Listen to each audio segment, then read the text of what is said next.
probably seen this bear before.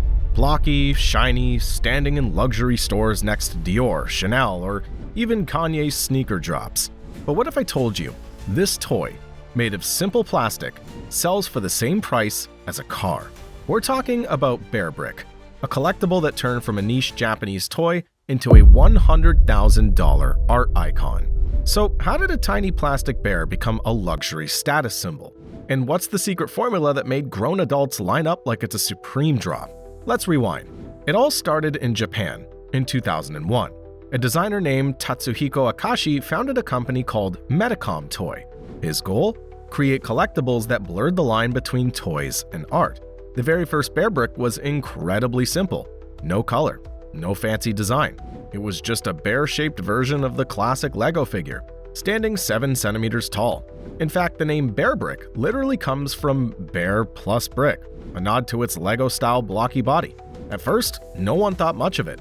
It was cute, collectible, and very Japanese, but definitely not luxury. Yet Akashi had something bigger in mind. He wanted to merge streetwear culture, high fashion, and art. But one collaboration would change everything. In 2003, Medicom Toy did something no one saw coming. They started collaborating, not with toy brands, but with fashion designers and artists. The first big one? Nike. Then came Bape, Stussy, and even KAWS, who turned Bearbricks into moving pieces of pop art. Collectors lost their minds.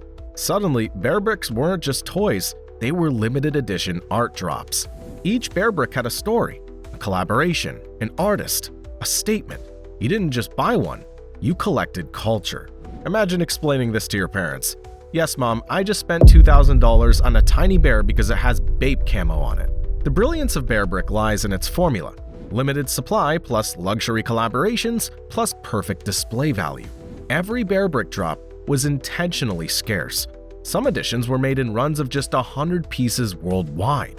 And they weren't sitting on store shelves. You had to hunt for them. They came in blind boxes, or as exclusive collabs sold only at certain stores or events. And the sizing made collecting even more addictive. 100%, 400%, and the massive 1000% Bearbrick, standing almost 70 centimeters tall. But for collectors, that size wasn't the point. It was the status that came with owning one. But when luxury fashion entered the chat, everything changed again. By the mid-2010s, Bearbrick wasn't just a collectible, it was a cultural crossover. Enter Dior, Chanel, and Hermes, who began making limited edition Bearbricks. Even Virgil Abloh and Louis Vuitton joined in, blending high fashion and toy culture in a way the world had never seen. Suddenly, Bearbrick appeared in celebrity homes, art galleries, and fashion week stages. Pharrell, Travis Scott, and Drake showed off their collections online. And once celebrities started flexing them on Instagram, prices exploded. At this point, buying a Bearbrick wasn't just about art. It was like joining a secret society of people who had too much money and really liked bears. So how did a plastic toy hit 6 figures? In 2021, Medicom released collaborations with world-famous artists like Jean-Michel Basquiat, Andy Warhol, and Hajime Sorayama.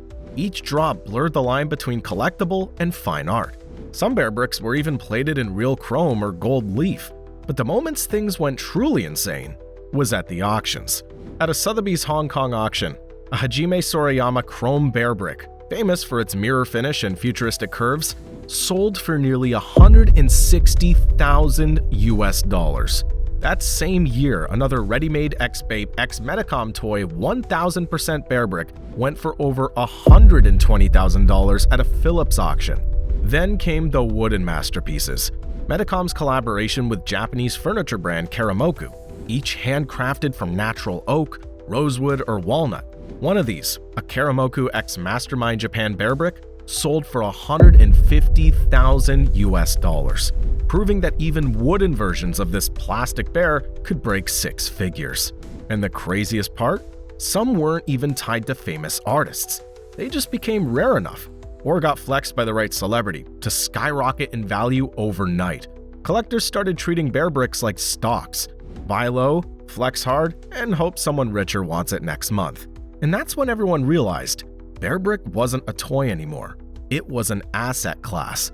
But behind all the hype, there's a reason Bearbrick has never gone mainstream. For all the attention and luxury collapse, Bearbrick has kept its underground edge. Medicom Toy doesn't do mass marketing. There are no flashy ad campaigns. And that's intentional. They operate with secrecy. No interviews, limited info, no re-releases. If you miss a drop, it's gone forever. That exclusivity fuels obsession and drives resale prices into the stratosphere. It's genius, but also manipulative, because Bearbrick turned the idea of a toy into a psychological game of status, scarcity, and identity. It's like Pokemon for adults, but instead of gotta catch 'em all, it's gotta flex 'em all on my coffee table. So what exactly is Bearbrick? A toy? A collectible? Or a luxury art brand disguised as a toy? The truth is, it's all of the above. Bearbrick managed to fuse childhood nostalgia with the prestige of modern art and the hype of streetwear culture. It became a mirror for the times, where branding and perception can make plastic worth more than gold. So next time you see a shiny bear standing in a luxury store window, remember, it's not just a toy. It's a $100,000 statement about how far we'll go to own a piece of culture. If you enjoyed this story, drop a bear emoji in the comments and subscribe for more brand backstories. And tell me, would you ever spend that much on a collectible?